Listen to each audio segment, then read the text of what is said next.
Welcome to Dreamcatchers. I'm Diane O'Connor, and in this series, we'll be hearing from NBSRT members who have retired and have gone on to their next chapter following their dreams. We'll meet people who have taken the leap and have gone on to have great adventures and wonderful life experiences. Our Dreamcatcher today is Coreen Hildebrand, also known as the Maritimes Maven Travel Blogger. Coreen was born and grew up in Moncton and Salisbury, New Brunswick. She did her BA and BEd at UMB in Fredericton.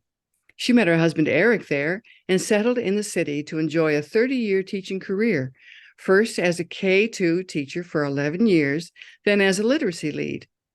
Over those years, Coreen had many opportunities, through her husband's work and his UMB professor sabbaticals, to live in many other parts of the world, like New Jersey, Texas, Australia, and New Zealand, to name a few. Coreen retired in 2018 and immediately began a travel blog celebrating the Maritimes. To date, Coreen has written over 80 articles in her travel blog and has been published several times in Edit magazine. She is a proud member of the Travel Media Association of Canada, one of only 2 members in New Brunswick, and she has attended a national conference with the best 100 travel writers across the country. She also has been a featured guest on CBC's Radio 1 Maritime Noon with Bob Murphy, sharing hidden gems in the Maritimes. Her Maritimes Maven Travel blog features tantalizing descriptions and beautiful photographs of the many places she's visited in New Brunswick, Nova Scotia, and PEI. Welcome to Dreamcatchers, Coreen. Thank you, Diane. It's a pleasure to be here. Well, after reading your bio, I see that you've lived in a number of interesting and faraway places like Australia, New Zealand, and Texas, even New York City. Did this spark your love of travel, or did you always have the travel bug? I believe living in other places is what really sparked my love of travel. When you're stripped of everything that you know and understand, and you are without your family and friends, and you're driving on the other side of the road and immersed in another culture and trying to figure out their grocery stores and just that whole transitional experience of living somewhere else really opens your eyes and your mind. And I think it really started that feeling for me to explore more and know more and travel more. I think it all did stem from those experiences. I'm sure it would. I mean, just being and living in other places, that's an education in itself. And to see how people live their lives in other areas of our world, it's totally amazing, and really brings out your love of travel once you've done that type of thing. For sure. So what gave you the idea to start writing a travel blog? And what are the logistics of doing something like that? Well, a few things happened. For years, my daughter always said to me, "Mom, you should have a travel blog." And while I was working, I just knew that wasn't possible. But she said that because I always posted about my travels on Facebook, and I always researched everything I was doing and wrote these long descriptors under each picture. And more so, it was to help me remember and capture that time and what I did. But I knew taking it beyond doing that was just not possible while I was working full time, because you give 200% as a teacher for sure. And then another thing happened. I retired, and my husband and I were in Brisbane, Australia on one of his sabbaticals. And while he was busy at the university every day, I was looking for things to do. And so I started following quite a few different travel accounts. And I discovered this Lady Brisbane account. And I didn't know if it was led by the city of Brisbane or whether it was one person. But I ended up reaching out, just sent a direct message to this account and just thanked them and said how much they had assisted me through my time in Brisbane, and was curious about who was doing this account. And I discovered and met Anna. And it was a one-woman show. And she ended up inviting me to go for coffee, and we met, and I heard about her journey. And I had always kind of labeled myself as a wannabe travel writer and photographer. And seeing and hearing this person that looked very much like me, around the same age as me, doing this wonderful thing for her city, I thought, why not me? If she can do it, I can do it too. So, I told my husband about it and my idea, and, my daughter had always been encouraging me. And I decided, let's go for it when I get back home. So then I just kind of honed in on what I was going to write about. And I thought about my city, and I knew I needed to make it bigger than that, and thought about my province. And then I knew I wanted to make it bigger than that. And then I thought about the Maritimes. And the other thing that happened while I've lived in a lot of different places is that I came to the realization too that there were a lot of beautiful places and spaces in my own backyard. And I thought they should be celebrated more. And so I started with that whole idea and came home. Now, you asked me about the logistics of it too. That almost will turn you off, because there's so much research and work that goes into figuring out how to make it happen, depending on the size of what you want to do. But I was very fortunate that my daughter, again, was my guide by the side. And through Zoom calls and everything, she encouraged me to keep it going. I read books. I followed a lot of other travel bloggers. And I sketched out what I thought I wanted my logo to look like. And she created a digital illustration of it. We created business cards.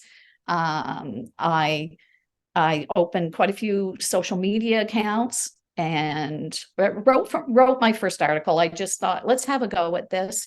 If no one reads it, I can always delete all. What's the worst thing that can happen? So I gave it a go, and I wrote my first article on my favorite restaurant in town and published it on April 8th, 2018, almost six years ago, and posted it. And, family and friends started reading things to begin with. That's how it all started. So that was the beginning of it. Yeah. Well, I've read a number of your blogs already, and my word, you've been to some really lovely places, and you've written so beautifully about them. In particular, of course, the first one I read was Rothesay, Quispamsis, and Hampton, all of the Fundy area, because there's so many familiar things that I know here. Mm-hmm. So with that being said, how do you choose your destinations? Because, we have these three wonderful provinces, and we are these three provinces really are the gem in Canada.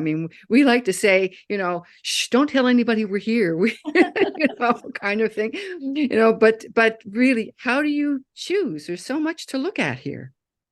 Well, I did a lot of research. I first started with my favorite places and spaces. And I wrote about a cafe that I liked, and I wrote about a restaurant that I liked.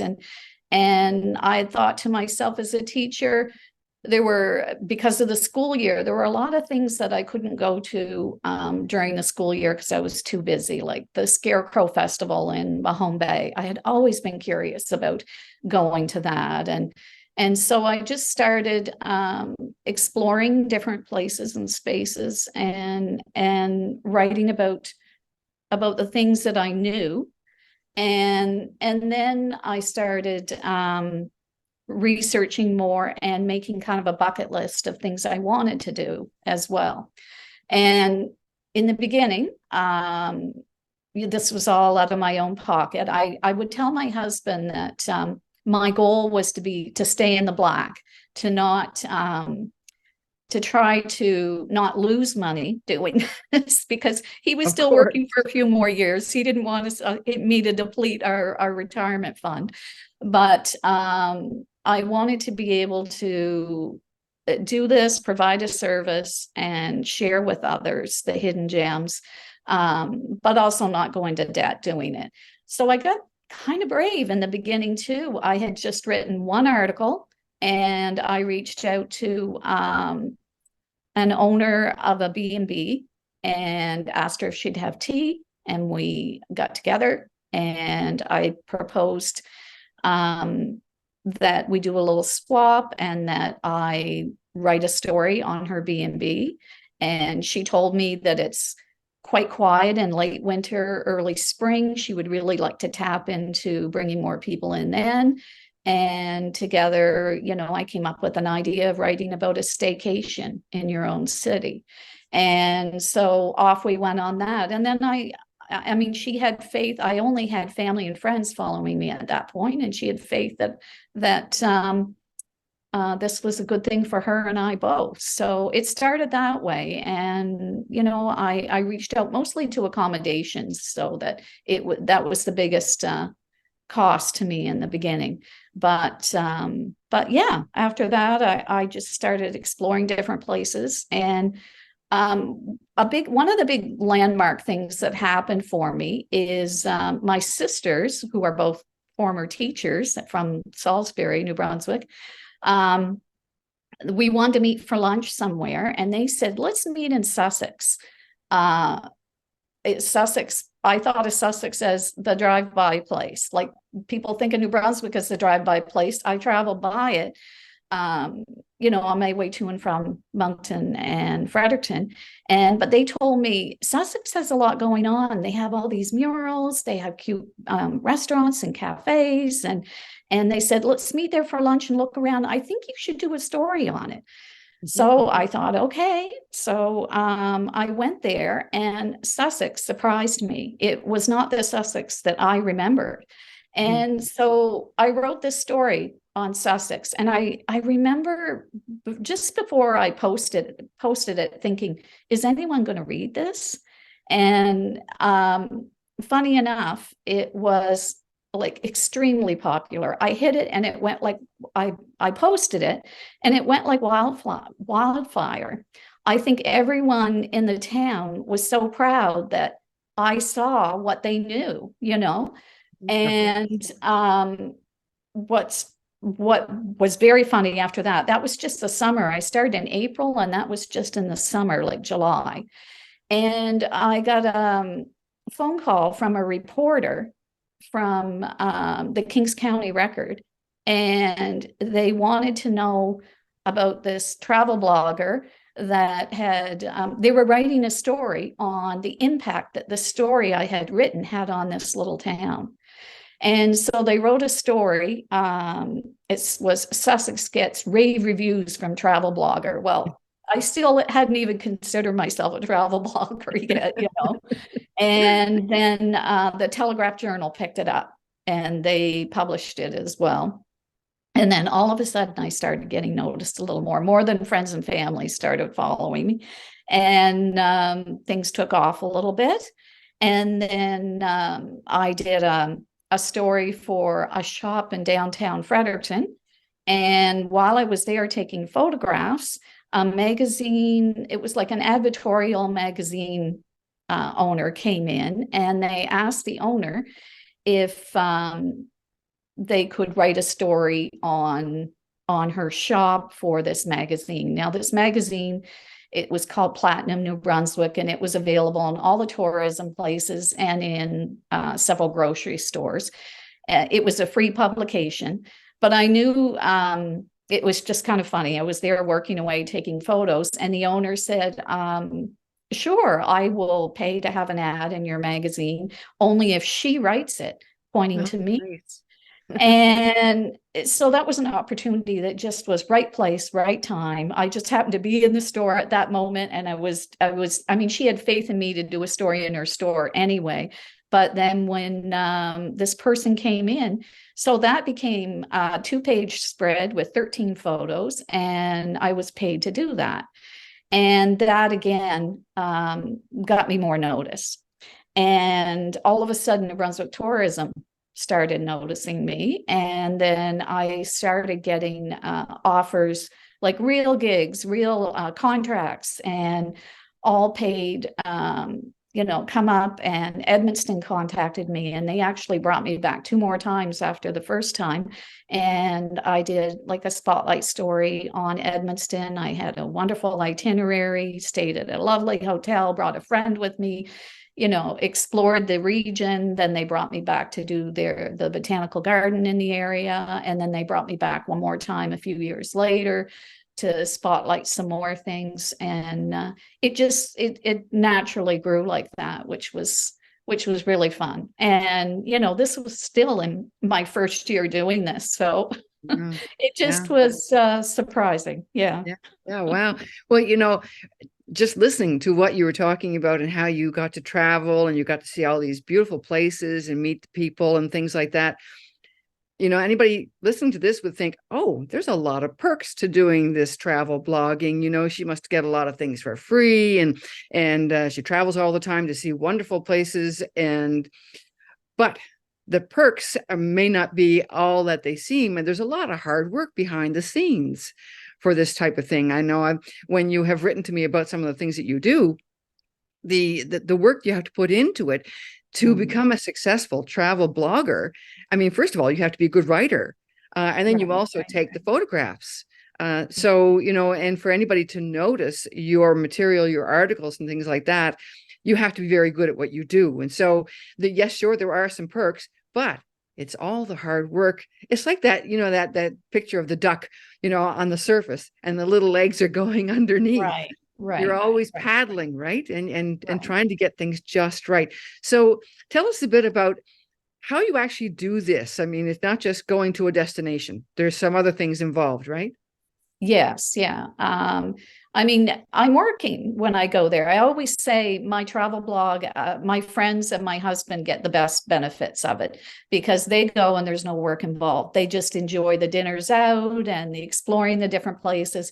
But I'm on all the time. I'm interviewing people. I'm recording things. I'm taking photographs, several photographs over and over and over, and taking videos. And then when we go back to the hotel after the experience, so I'm doing that constantly through the experience to try to capture everything. When I go back to the hotel, I'm usually up till 1 or 2 in the morning, editing photos, putting out social media bits, because not only do I write the story after, I do a social media blitz during, and that's usually part of a contract too, is I'm expected to put out a video reel and a couple posts every day that I'm somewhere. And so I'm doing that while I'm there too. And my husband will be the first one to say, she works hard at it, but I certainly try to be in the moment and enjoy everything too. But there's a lot of hard work to it too. And there's been times where be careful what you wish for, because I know I had a stretch one time where I went 14 days without being home, and it was exhausting. And I realized that what I wanted to do and what I didn't want to do. And I'm constantly reevaluating how much to take on and how much to pull back on. And because I'm not doing this for a living. I don't need to compete with the 20 and 30 and 40-year-olds that are out there doing it to make a living, to make a paycheck. Mm-hmm. So there is a whole thing that goes with that you have to monitor that and be careful. But not to take away, I do have some wonderful experiences, and I have checked off some pretty cool things off my bucket list. And I've had some, interesting things happen along the way, and I wouldn't trade it for anything. Yeah, I imagine you've seen some great places and met some really lovely people, like Chef Michael Smith is his last name? Yeah, yes. Over in PEI. I mean, he's quite well known, and just to be able to meet him and to be asked to come back, Yes. those types of things. I mean, you've had some great experiences with a lot of really interesting people, but also, like you say, there's a lot of hard work behind the scenes. Sure. But you've also, besides doing this, you've been published in magazines like Edit, which is Mhm. quite well known in the Maritime provinces now. I mean, it's quite a lovely magazine you see on all the newsstands. So Mhm. your brand is really increasing by being published in places like that, and other articles that you've done for other things. So tell us about that. Well, it's funny. It was another right place, right time. I did the Devour Food and Film Festival at the Algonquin a few years ago. And again, that was me just reaching out to the Algonquin and saying, I see you're having this event. I would love to cover it. I would cover it in exchange for the whole weekend being there with a friend. And that's what we did. Well, while I was there, I met all the chefs and got to know everyone, did my thing. And as I was leaving on the last day, one of the chefs came up to me and she said, I noticed you took so many pictures. Would you send me a couple pictures? And again, at this point, you usually charge for your photography and that type of thing. But I thought, no, I really just wanted to broaden my reach. So I said to her, sure, I'll send you some pictures if you post my article on your Facebook page and website. And so that was the deal we made. Well, she posted my article, and the Travel Media Association of Canada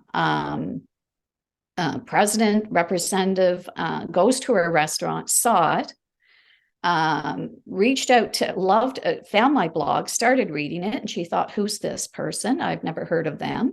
And invited me to a press trip for the Atlantic chapter of Travel Media Association of Canada. And it was over to take the Digby ferry, go over to Clare, Nova Scotia, and explore that area and be with the chapter's group. So I went over, I met this group of writers that were part of the Atlantic chapter.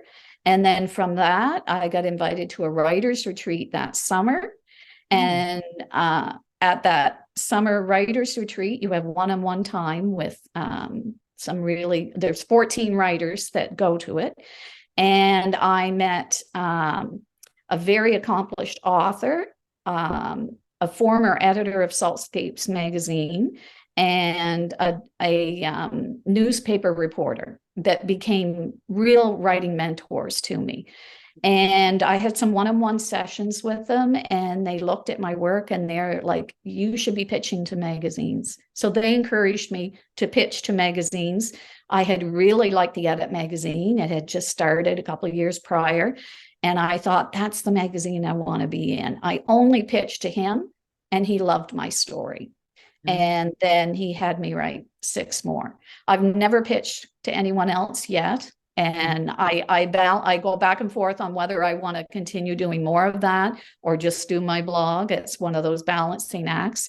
But yeah, that was, again, right place, right time, and then taking advantage of those opportunities that land on your doorstep. And I feel like I found my tribe with these 14 women that go to this writers retreat. It's been quite fun. Oh, that's lovely. And like you say, right place, right time, and a lot of luck is involved in any Yes. career. But it sounds like you've had lots of really good luck, and you've met lots of great people to help you along. Yeah. And this almost sounds like this could be a full-blown career if you wanted it to. But it is a lot of hard work. And as we both know, we're retired, you know, Exactly. and and Yeah. when you're retired, you want to do something that you're passionate about, but doesn't take up all of your time like your former career. So if Right. you can make a new career that is part-time and is something that's fun and you enjoy doing, then it doesn't become work anymore. It just becomes a really fun hobby that you enjoy, and you get all of the other things that go along with it, like you Right. have done. I mean, obviously, being retired, you wanted to find something that would spark your mind and your imagination, and now you're doing it. So you know, it's quite a thing for a person to be able to find something like that and then just jump in. And you've had some great experiences along the way. So speaking of that, what would be one or two of your most memorable visits that you've been to? I know you've been, it's hard to choose. You've been through a lot, but Yeah. what would be one or two? Well, meeting Chef Michael and getting those experiences for sure.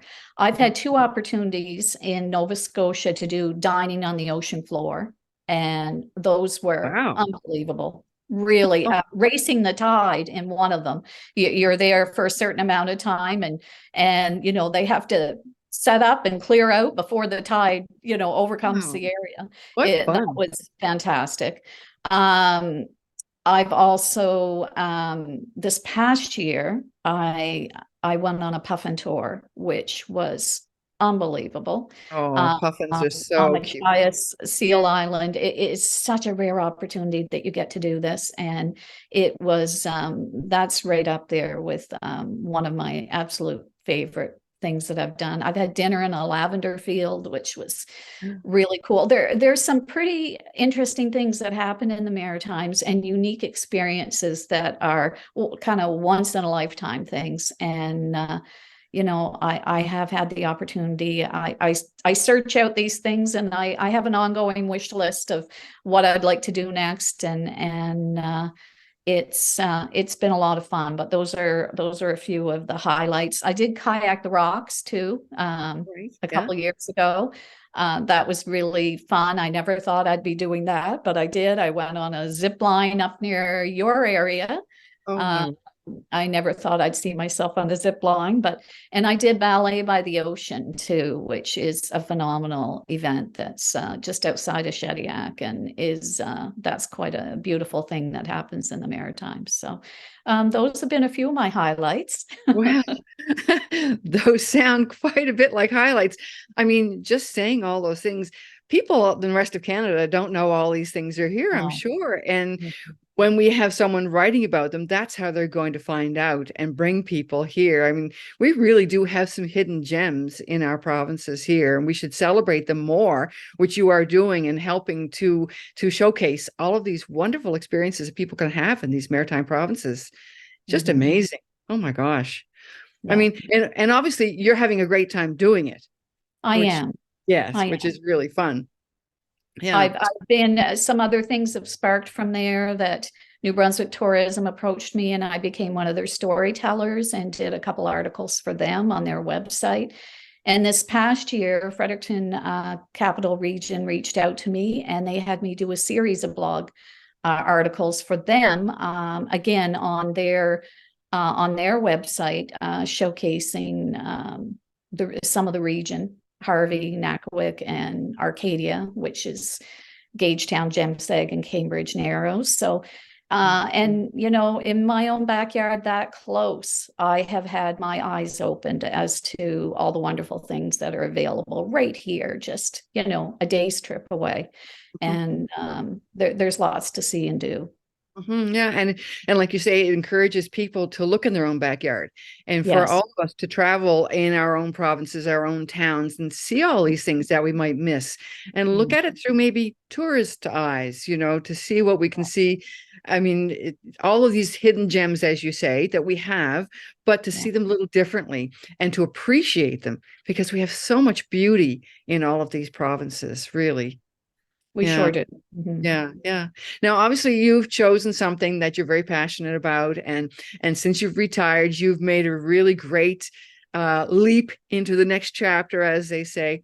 What advice could you give to someone who's about to retire or who has retired and is still searching for their dream? Well, to begin with, I used to have wannabe photographer and travel writer I used to put that on my bio. And don't ever put wannabe. You are, if you're interested in it and you like it, do it. You know, you don't need to be a wannabe. And if you can't figure out what that thing is, get still and quiet and think back. What did I do before I was a teacher, before I was a parent, before I was all these different roles that you've been? What did you enjoy doing just for fun? Even as a kid, what were you drawn to? What interests you? What, it's, you can even ask your own friends, what am I good at? And it'll come to you. Just start doing, experiences that interest you. Get out there and explore. And then when you find that thing, dive in and surround yourself with people that are doing it, or follow them and ask someone for tea and learn about the journey and just go for it. So erase the wannabe and just be. And, if I can do it, you can do it too, because that's what struck me when I met Lady Brisbane is she's just like me. She's just a regular person. She's, anyone can do anything. So, just listen to your heart. Yeah. Exactly. Yeah. Excellent advice. Yeah, we all need to hear that more often, because so many times we think, oh, we just can't do that, or, why would I even try? But really, we should try, and we should look to see what we really want to do. Because now when we're retired, we have that precious commodity, which is time, and we should use that time to enjoy something, to find something that's fun, really get out there and meet other people and just be exciting, again, now that we have this time, try something new for sure. So I'm hoping people will take your advice, and even if it's just going out for coffee with friends and reading a new book, it can be small, doesn't have to be large, but just try something new and do it, as they say with Nike, just do it. For sure. Yeah. For sure. Mm-hmm.